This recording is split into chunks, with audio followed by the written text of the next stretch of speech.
ส่งค่ามาส่งหาพี่น้องค่ะเมื่อในเฮาขาอ่อนพี่น้องเฮาขามาหาหอยครับพี่น้องเนาะมาหาหอยนะน้ำปังลายครับเนี่ยพูดหาหอยหลายๆครับพี่น้องเฮาขามาเนี่ยตั้งเฮาขาเข้ามาตั้งไหนครับพี่น้องเนาะเฮาขาเข้ามาขี่คือเข้ามาตั้งไหนครับพี่น้องเข้ามาหาหอยได้ครับโอเคมาครับพี่น้องมาหาหอยเจ้ามันครับมา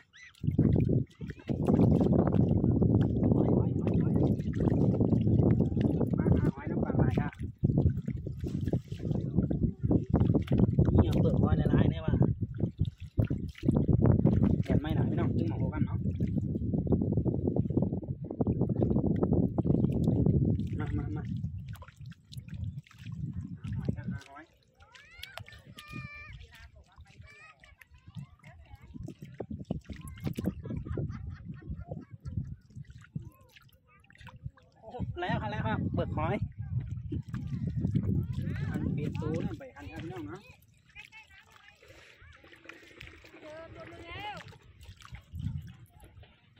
ด้วยเป็นแบบพูดหาเนื้อลีนครับพี่น้องหอย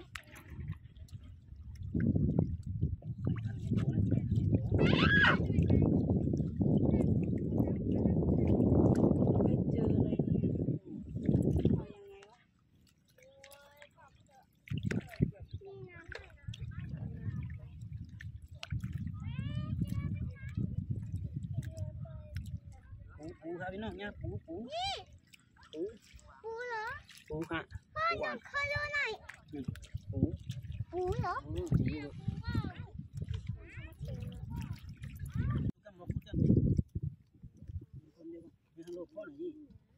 นี่ครับพี่น้องนี่ครับพี่น้องมีเจอหันนะคูดออกมาเนื้อไหนเนี่ยทำบัวหาคูดเช่นคูดหอยครับพี่น้องคูดหอยโอ้นี่ครับพี่น้อง2 ตัวให้มันหอยกินน้ำ โอ้นี่ครับพี่น้อง3 ตัวหอยบางลายค่ะเนาะโอ้นี่ครับพี่น้อง4 ตัวไปใส่น้ำก่อนนะให้มันหอยกินได้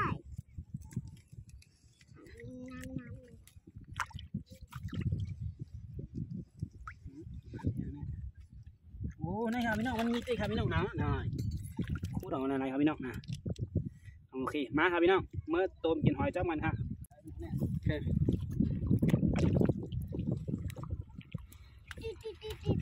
น้องมาครับพี่น้องหาหอยครับพี่น้องนี่ครับหอยอย่างเดิมหัวหน้าเนี่ยทำข้าวขาเมื่อกินเจ้าเหมือนครับพี่น้องมา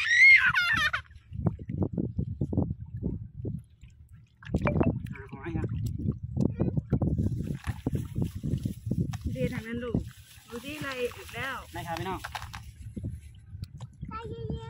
เอาเปี๊ยกหางทงนั่นลูกเอาไม่หรอกไม่แล้วมาสินี่ครับพี่น้องดูเล็กๆก็มีใหญ่ๆก็มีใหญ่หน่อยมาครับเดี๋ยวใช้อย่าเอาใช้หาหอยครับเหมือนครับพี่น้อง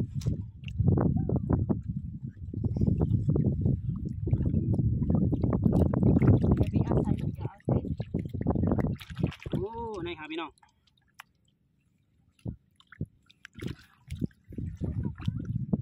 โอ้ในแทงครับพี่น้องมีขุดลงลึกอย่างข้างในตัวใหญ่ข้างในโอ้โลนี่ฮะนี่ครับพี่น้องกำลังครับ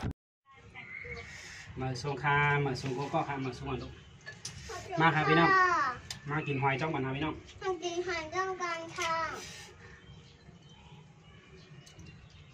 เลี้ยหอยครับพี่น้องเลี้ยหอยทะเลหอยหอยทะเลครับหอยทะเลหอยครับทะเลหอยทะเลหอยกินนะอร่อยนะ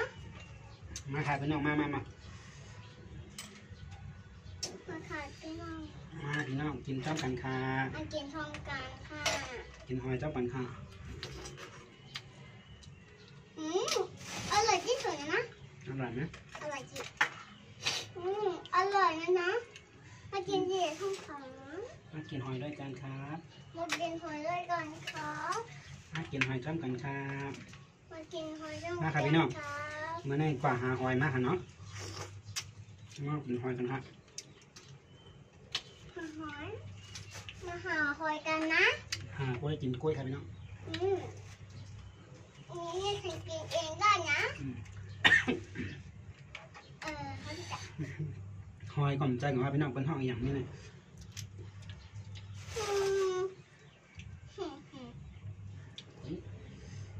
ไม่ดีหรอก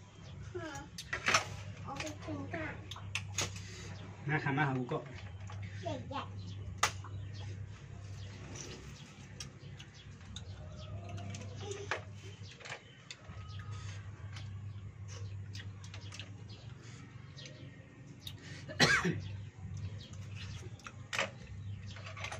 ินแต่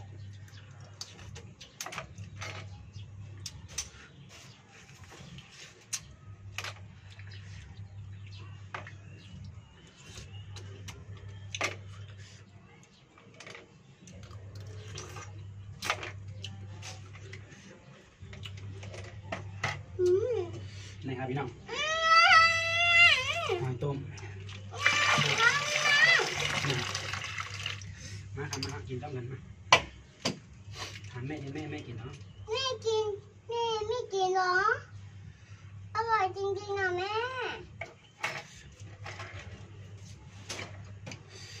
มาค่ะกูก็ค่ะ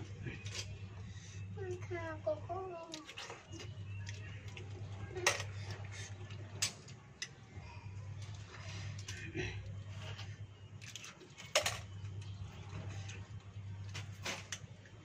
เราเสียง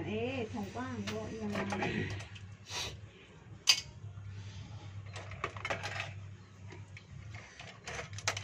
ข้าวมาถึงข้าว มาสงคาพี่น้อง มาถึงข้าวที่ว่างมากินหอยค่ะ มากินหอยต้มกันค่ะ มากินหอยต้องการค่ะ มากินหอยหวานๆค่ะ มากินหอยวันๆค่ะ มาค่ะ พ่อน่าอร่อยจังนะฮะ มาค่ะลุงปลา มากินนะ ลุงปลา อร่อยไหมพ่อ อร่อยลูก อร่อยเหรอ มาใส่ค่ะกูก็ค่ะ มาส่งข้าวโกโก้ มาค่ะ มาค่ะ กินหอยต้มน้องๆค่ะ มากินหอยเจ้าน้องๆค่ะ ตัวใหญ่เนี่ยพี่น้อง ตูเล็กๆครับ อันนี้ตัวใหญ่ๆลูก ตัวใหญ่ๆค่ะ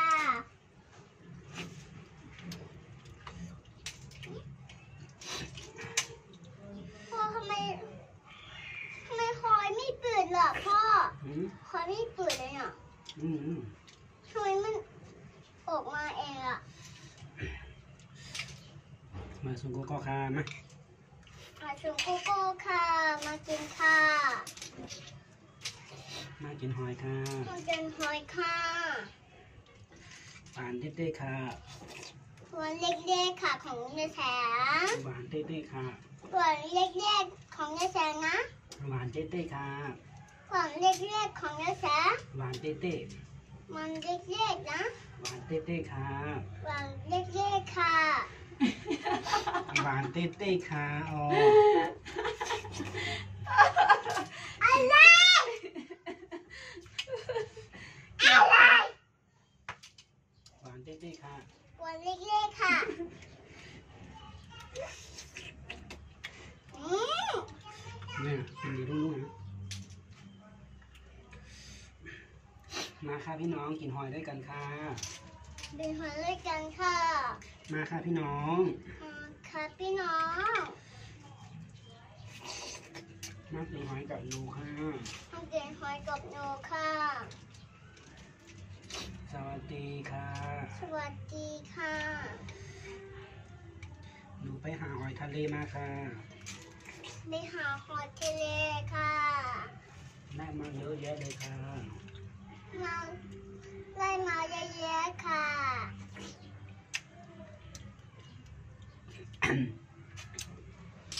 สดหอยครับพี่น้อง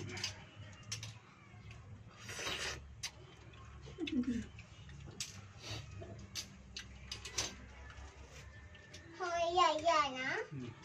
หอยใหญ่ๆค่ะโอ้ทำไมอ่ะหนูอยากกินหอยใหญ่ๆอ่ะหอยใหญ่ๆ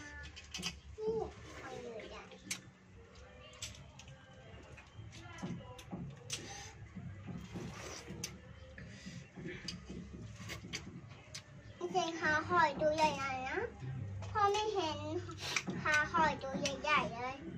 มันไม่มีหรอก ก็ยังเห็นอ่ะก็เห็นหอยตัวใหญ่ๆนะในเห็นเจนะ อืม